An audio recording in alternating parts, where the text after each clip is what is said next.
Ang bilis nga naman talaga ng araw, linggo na agad, tapos ilang oras na lang, Lunes na naman. Pag wala ka nga naman talagang budget pang gala, hindi mo mararamdaman yung Sabado. At dahil nga Mother's Day, naisipan na lang naming magkakapatid na magsimba. Alam mo talaga, ang babait, nagsisimba lang naman tuwing may okasyon. Ang tawag nga sa amin, seasonal Catholic, paano naman kasi nagsisimba lang tuwing may selebrasyon.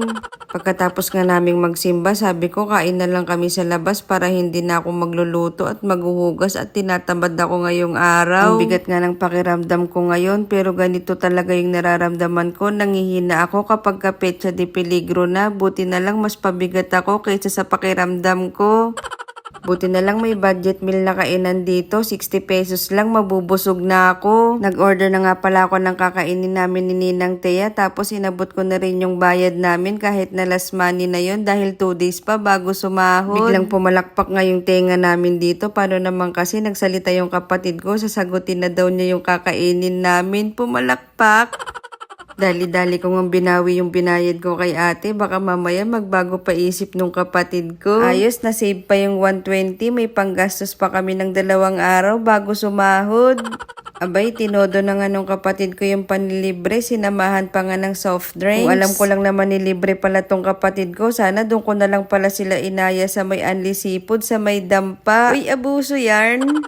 Kaya nga pala ng libre tong kapatid ko kasi Mother's Day tapos birthday pa nung partner niya. Sayang nga hindi namin kasama si mama. Umuwi kasi siya ng probinsya dahil may pinapagawa siyang bahay doon. Sabi ko nga baka kailanganin nila ng pampabigat sa bubong. Tawagan lang niya ako at susunod ako doon.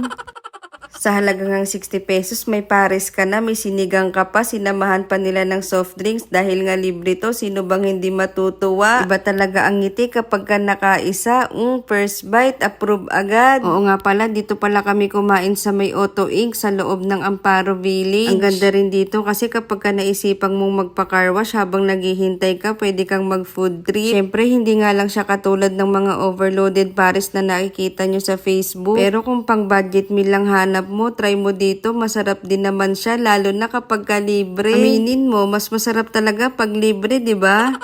Saka dito, hindi mo na kailangang humaba ng pila-pila. Tapos, pagka gusto mo ng matamis, meron din nagtitinda sa katabi nila ng ice cream. Ngiting nakabudol na naman yung bata. At dahil nga may natirang sabaw si Sab, iuuwi nga pala namin para sa mga aso. Kawawa naman talaga yung mga aso. Lagi na lang sila yung dinadahilan ng take-out. Pero ang totoo, tayo naman talaga kumakain. Aminin!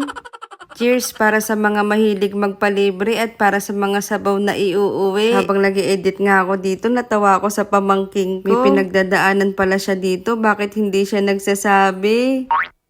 Ang cute naman ng magpinsan. Kala mo hindi nag-aaway. Ayun lang naman for yesterday's video. Maraming salamat nga pala sa lahat ng nanood. Happy Mother's Day nga pala sa lahat ng nanay at nagpapakananay. Maraming salamat. Paalam!